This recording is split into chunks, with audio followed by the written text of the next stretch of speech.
We take great pleasure in presenting to the attention of students and investigators of the secret doctrines this little work based upon the world-old Hermetic teachings. There has been so little written upon this subject, notwithstanding the countless references to the teachings in the many works upon occultism, that the many earnest searchers after the arcane truths will doubtless welcome the appearance of the present volume. The purpose of this work is not the enunciation of any special philosophy or doctrine, but rather is to give to the students a statement of the truth that will serve to reconcile the many bits of occult knowledge that they may have acquired, but which are apparently opposed to each other, and which often serve to discourage and disgust the beginner in the study. Our intent is not to erect a new temple of knowledge, but rather to place in the hands of the student a master key with which he may open the many inner doors in the temple of mystery, through the main portals he has already entered.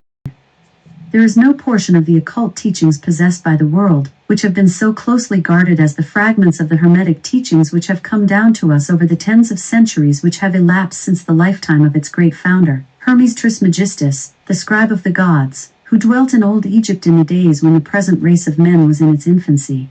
Contemporary with Abraham, and if the legends be true, an instructor of that venerable sage Hermes was and is, the great central sun of occultism, whose rays have served to illumine the countless teachings which have been promulgated since his time. All the fundamental and basic teachings embedded in the esoteric teachings of every race may be traced back to Hermes. Even the most ancient teachings of India undoubtedly have their roots in the original Hermetic teachings. From the land of the Ganges many advanced occultists wandered to the land of Egypt and sat at the feet of the master. From him they obtained the master key which explained and reconciled their divergent views, and thus the secret doctrine was firmly established. From other lands also came the learned ones, all of whom regarded Hermes as the master of masters, and his influence was so great that in spite of the many wanderings from the path on the part of the centuries of teachers in these different lands, there may still be found a certain basic resemblance and correspondence, which underlies the many and often quite divergent theories entertained and taught by the occultists of these different lands today. The student of comparative religions will be able to perceive the influence of the Hermetic teachings in every religion worthy of the name, now known to man, whether it be a dead religion, or one in full vigor in our own times. There is always a certain correspondence in spite of the contradictory features, and the Hermetic teachings act as the great reconciler. The lifework of Hermes seems to have been in the direction of planting the great seed truth, which has grown and blossomed in so many strange forms, rather than to establish a school of philosophy, which would dominate the world's thought. But, nevertheless, the original truths taught by him have been kept intact in their original purity by a few men in each age, who, refusing great numbers of half-developed students and followers, followed the Hermetic custom and reserved their truth for the few who were ready to comprehend and master it. From lip to ear the truth has been handed down among the few. There have always been a few initiates in each generation, in the various lands of the earth, who kept alive the sacred flame of the Hermetic teachings, and such have always been willing to use their lamps to relight the lesser lamps of the outside world, when the light of truth grew dim, and clouded by reason of neglect, and when the wicks became clogged with foreign matter. There were always a few to tend faithfully the altar of the truth, upon which was kept alight the perpetual lamp of wisdom. These men devoted their lives to the labor of love, which the poet has so well stated in his lines. Oh, let not the flame die out. Cherished age after age in its dark cavern, in its holy temples cherished. Fed by pure ministers of love, let not the flame die out. These men have never sought popular approval, nor numbers of followers. They are indifferent to these things, for they know how few there are in each generation who are ready for the truth, or who would recognize it if it were presented to them. They reserve the strong meat for men, while others furnish the milk for babes. They reserve their pearls of wisdom for the few elect, who recognize their value, and who wear them in their crowns, instead of casting them before the materialistic vulgar swine, who would trample them in the mud, and mix them with their disgusting mental food. But still these men have never forgotten or overlooked the original teachings of Hermes, regarding the passing on of the words of truth to those ready to receive it, which teaching is stated in the Kybalion as follows: where fall the footsteps of the master, the ears of those ready for his teaching open wide. And again, when the ears of the student are ready to hear, then cometh the lips to fill them with wisdom. But their customary attitude has always been strictly in accordance with the other Hermetic aphorism, also in the Kybalion: the lips of wisdom are closed, except to the ears of understanding. There are those who have criticized this attitude of the Hermetists, and who have claimed that they did not manifest the proper spirit in their policy of seclusion and reticence. But a moment's glance back over the pages of history will show the wisdom of the masters, who knew the folly of attempting to teach to the world that which it was neither ready or willing to receive. The Hermetists have never sought to be martyrs, and have instead sat silently aside with a pitying smile on their closed lips, while the heathen raged noisily about them in their customary amusement of putting to death and torture the honest but misguided enthusiasts who imagined that they could force upon a race of barbarians the truth capable of being understood only by the elect who had advanced along the path. And the spirit of persecution has not as yet died out in the land.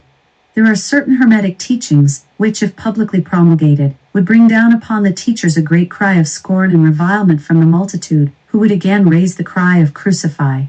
Crucify.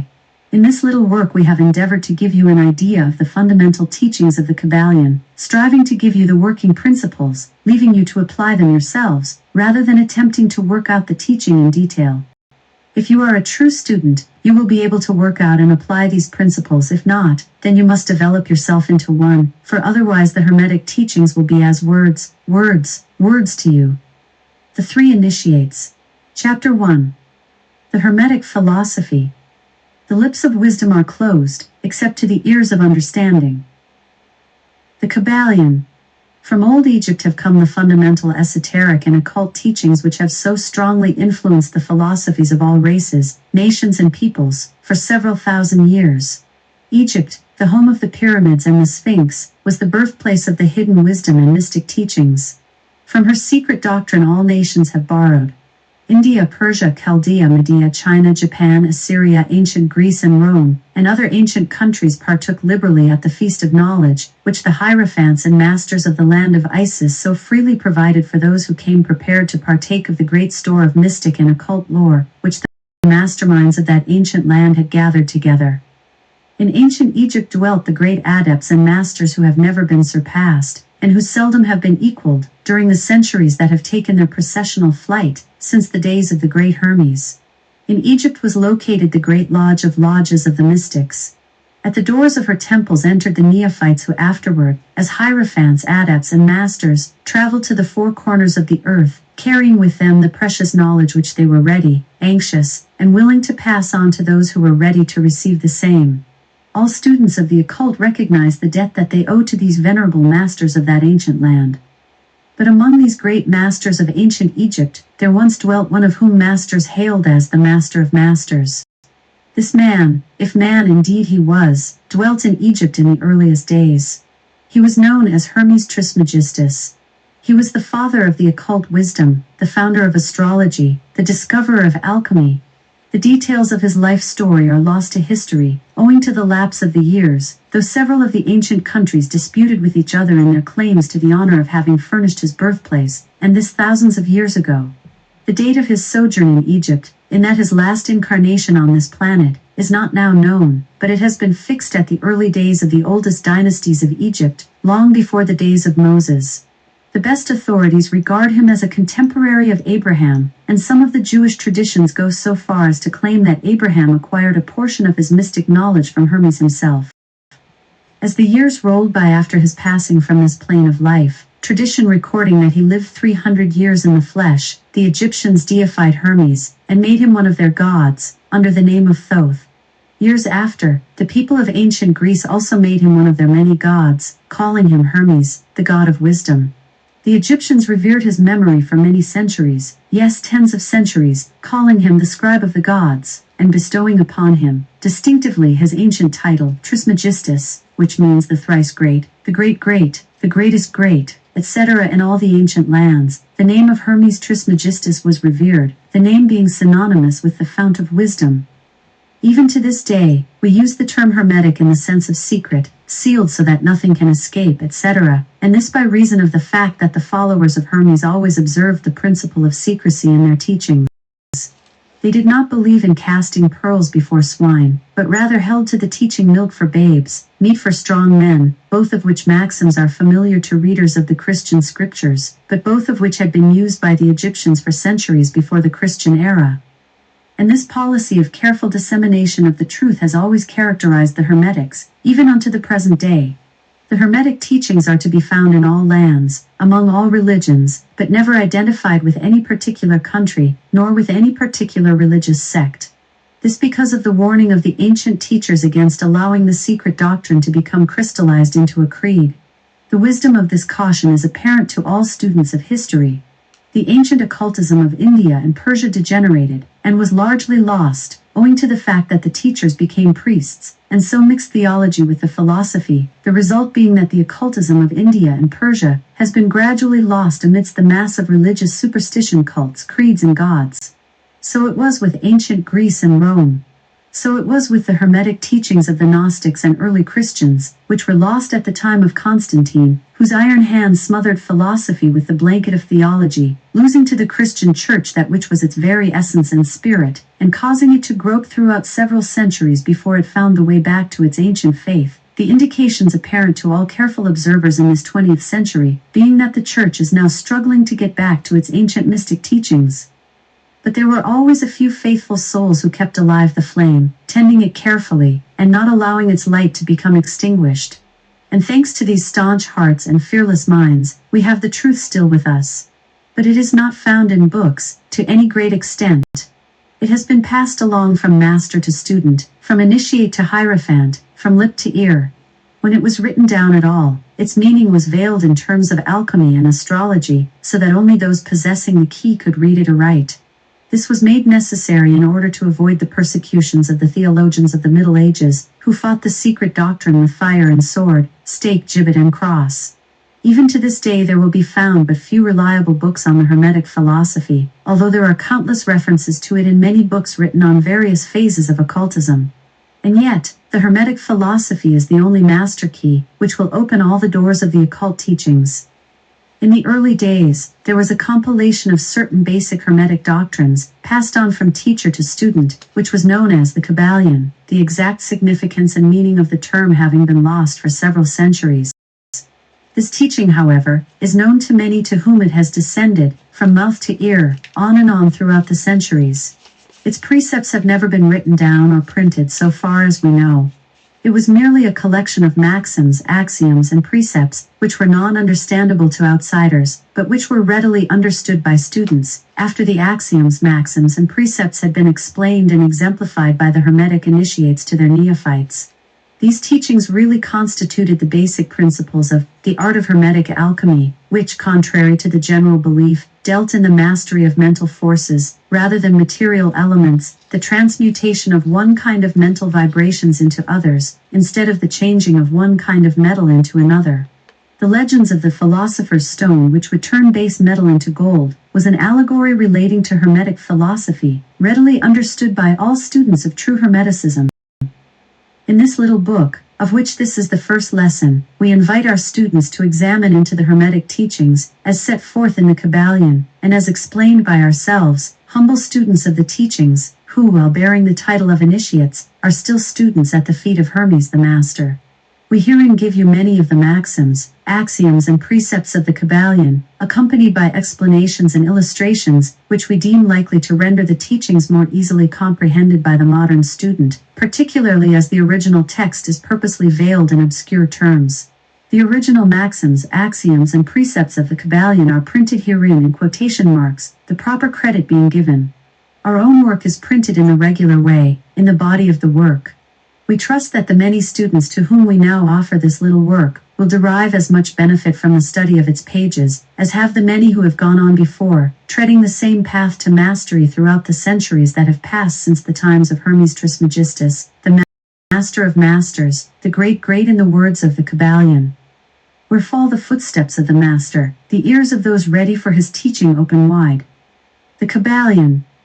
When the ears of the student are ready to hear, then cometh lips to fill them with wisdom. The Kybalion. So that according to the teachings, the passage of this book to those ready for the instruction will attract the attention of such as are prepared to receive the teaching. And likewise, when the pupil is ready to receive the truth, then will this little book come to him, or her. Such is the law. The Hermetic principle of cause and effect, in its aspect of the law of attraction, will bring lips and ear together, pupil and book in company. So mote it be. Chapter 2. The 7 Hermetic Principles. The principles of truth are 7. He who knows these understandingly possesses the magic key before whose touch all the doors of the temple fly open. The Kybalion. The 7 Hermetic principles, upon which the entire Hermetic philosophy is based, are as follows. The principle of mentalism. The principle of correspondence. The principle of vibration. The principle of polarity. The principle of rhythm. The principle of cause and effect. The principle of gender. These 7 principles will be discussed and explained as we proceed with these lessons. A short explanation of each, however, may as well be given at this point. The principle of mentalism. The all is mind, the universe is mental. The Kybalion. This principle embodies the truth that all is mind. It explains that the all, which is the substantial reality underlying all the outward manifestations and appearances, which we know under the terms of the material universe, the phenomena of life, matter, energy, and in short, all that is apparent to our material senses, is spirit, which in itself is unknowable and undefinable, but which may be considered and thought of as an universal, infinite living mind. It also explains that all the phenomenal world or universe is simply a mental creation of the all, subject to the laws of created things, and that the universe as a whole, and in its parts or units, has its existence in the mind of the all, in which mind we live and move and have our being. This principle, by establishing the mental nature of the universe, easily explains all of the varied mental and psychic phenomena that occupy such a large portion of the public attention, and which, without such explanation, are non-understandable and defy scientific treatment. An understanding of this great Hermetic principle of mentalism enables the individual to readily grasp the laws of the mental universe, and to apply the same to his well-being and advancement.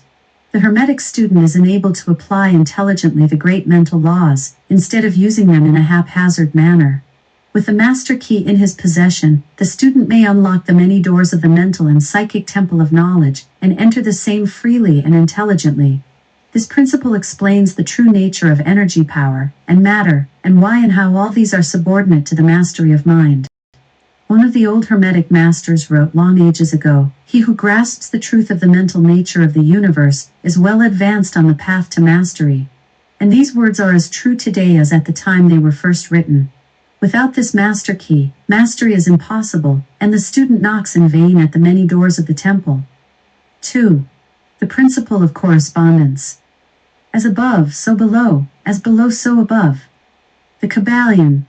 This principle embodies the truth that there is always a correspondence between the laws and phenomena of the various planes of being and life. The old Hermetic axiom ran in these words, "As above, so below, as below, so above." And the grasping of this principle gives one the means of solving many a dark paradox and hidden secret of nature. There are planes beyond our knowing, but when we apply the principle of correspondence to them, we are able to understand much that would otherwise be unknowable to us. This principle is of universal application and manifestation on the various planes of the material, mental, and spiritual universe. It is an universal law. The ancient Hermetists considered this principle as one of the most important mental instruments by which man was able to pry aside the obstacles which hid from view the unknown. Its use even tore aside the veil of Isis to the extent that a glimpse of the face of the goddess might be caught. Just as a knowledge of the principles of geometry enables man to measure distant suns and their movements, while seated in his observatory, so a knowledge of the principle of correspondence enables man to reason intelligently from the known to the unknown. Studying the monad, he understands the archangel. 3. The principle of vibration. Nothing rests, everything moves, everything vibrates. The Kybalion.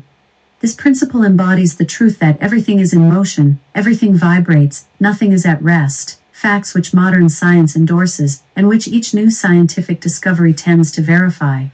And yet this Hermetic principle was enunciated thousands of years ago by the masters of ancient Egypt. This principle explains that the differences between different manifestations of matter, energy, mind, and even spirit result largely from varying rates of vibration. From the all, which is pure spirit, down to the grossest form of matter, all is in vibration. The higher the vibration, the higher the position in the scale. The vibration of spirit is at such an infinite rate of intensity and rapidity that it is practically at rest, just as a rapidly moving wheel seems to be motionless. And at the other end of the scale, there are gross forms of matter whose vibrations are so low as to seem at rest. Between these poles, there are millions upon millions of varying degrees of vibration. From corpuscle and electron, atom and molecule, to worlds and universes, everything is in vibratory motion. This is also true on the planes of energy and force, which are but varying degrees of vibration, and also on the mental planes, whose states depend upon vibrations, and even on to the spiritual planes. An understanding of this principle with the appropriate formulas enables Hermetic students to control their own mental vibrations as well as those of others. The masters also apply this principle to the conquering of natural phenomena in various ways. He who understands the principle of vibration has grasped the scepter of power, says one of the old writers. 4. The principle of polarity. Everything is dual, everything has poles, everything has its pair of opposites, like and unlike are the same, opposites are identical in nature, but different in degree, extremes meet, all truths are but half-truths, all paradoxes may be reconciled. The Kybalion. This principle embodies the truth that everything is dual, everything has two poles, everything has its pair of opposites, all of which were old Hermetic axioms. It explains the old paradoxes that have perplexed so many, which have been stated as follows. Thesis and antithesis are identical in nature, but different in degree. Opposites are the same, differing only in degree. The pairs of opposites may be reconciled. Extremes meet. Everything is and isn't at the same time. All truths are but half-truths. Every truth is half-false. There are two sides to everything, etc., etc., etc. It explains that in everything there are two poles or opposite aspects, and that opposites are really only the two extremes of the same thing, with many varying degrees between them. To illustrate, heat and cold, although opposites are really the same thing, the differences consisting merely of degrees of the same thing. Look at your thermometer and see if you can discover where heat terminates and cold begins. There is no such thing as absolute heat or absolute cold. The two terms heat and cold simply indicate varying degrees of the same thing, and that same thing which manifests as heat and cold is merely a form, variety, and rate of vibration. So heat and cold are simply the two poles of that which we call heat, and the phenomena attendant thereupon are manifestations of the principle of polarity. The same principle manifests in the case of light and darkness, which are the same thing, the difference consisting of varying degrees between the two poles of the phenomena. Where does darkness leave off and light begin? What is the difference between large and small? Between hard and soft? Between black and white? Between sharp and dull? Between noise and quiet? Between high and low? Between positive and negative? The principle of polarity explains these paradoxes, and no other principle can supersede it. The same principle operates on the mental plane. Let us take a radical and extreme example, that of love and hate, two mental states apparently totally different. And yet there are degrees of hate and degrees of love, and a middle point in which we use the terms like or dislike, which shade into each other so gradually that sometimes we are at a loss to know whether we like or dislike or neither. And all are simply degrees of the same thing, as you will see if you will but think a moment. And more than this, and considered of more importance by the Hermetists, it is possible to change the vibrations of hate to the vibrations of love, in one's own mind, and in the minds of others. Many of you who read these lines have had personal experiences of the involuntary rapid transition from love to hate, and the reverse, in your own ease and that of others. And you will therefore realize the possibility of this being accomplished by the use of the will, by means of the Hermetic formulas. Good and evil are but the poles of the same thing, and the Hermetist understands the art of transmuting evil into good, by means of an application of the principle of polarity. In short, the art of polarization becomes a phase of mental alchemy known and practiced by the ancient and modern Hermetic masters. An understanding of the principle will enable one to change his own polarity, as well as that of others, if he will devote the time and study necessary to master the art. V. The principle of rhythm. Everything flows out and in, everything has its tides, all things rise and fall, the pendulum's swing manifests in everything, the measure of the swing to the right is the measure of the swing to the left, rhythm compensates. The Kybalion. This principle embodies the truth that in everything there is manifested a measured motion, to and fro, a flow and inflow, a swing backward and forward, a pendulum-like movement, a tide like ebb and flow, a high tide and low tide, between the two poles which exist in accordance with the principle of polarity described a moment ago. There is always an action and a reaction, an advance and a retreat, a rising and a sinking. This is in the affairs of the universe, suns, worlds, men, animals, mind, energy, and matter. This law is manifest in the creation and destruction of worlds, in the rise and fall of nations, in the life of all things, and finally in the mental states of man, and it is with this latter that the Hermetists find the understanding of the principle most important. The Hermetists have grasped this principle, finding its universal application, and have also discovered certain means to overcome its effects in themselves by the use of the appropriate formulas and methods. They apply the mental law of neutralization. They cannot annul the principle, or cause it to cease its operation, but they have learned how to escape its effects upon themselves to a certain degree depending upon the mastery of the principle. They have learned how to use it, instead of being used by it. In this and similar methods, consists the art of the Hermetists. The master of Hermetics polarizes himself at the point at which he desires to rest, and then neutralizes the rhythmic swing of the pendulum, which would tend to carry him to the other pole. All individuals who have attained any degree of self-mastery do this to a certain degree, more or less unconsciously, but the master does this consciously, and by the use of his will, and attains a degree of poise and mental firmness almost impossible of belief on the part of the masses who are swung backward and forward like a pendulum. This principle and that of polarity have been closely studied by the Hermetists, and the methods of counteracting, neutralizing and using them form an important part of the Hermetic mental alchemy. 5. The principle of cause and effect. Every cause has its effect, every effect has its cause, everything happens according to law. Chance is but a name for law not recognized. There are many planes of causation, but nothing escapes the law. The Kybalion. This principle embodies the fact that there is a cause for every effect, an effect from every cause. It explains that everything happens according to law, that nothing ever merely happens, that there is no such thing as chance, that while there are various planes of cause and effect, the higher dominating the lower planes, still nothing ever entirely escapes the law. The Hermetists understand the art and methods of rising above the ordinary plane of cause and effect, to a certain degree, and by mentally rising to a higher plane they become causers instead of effects.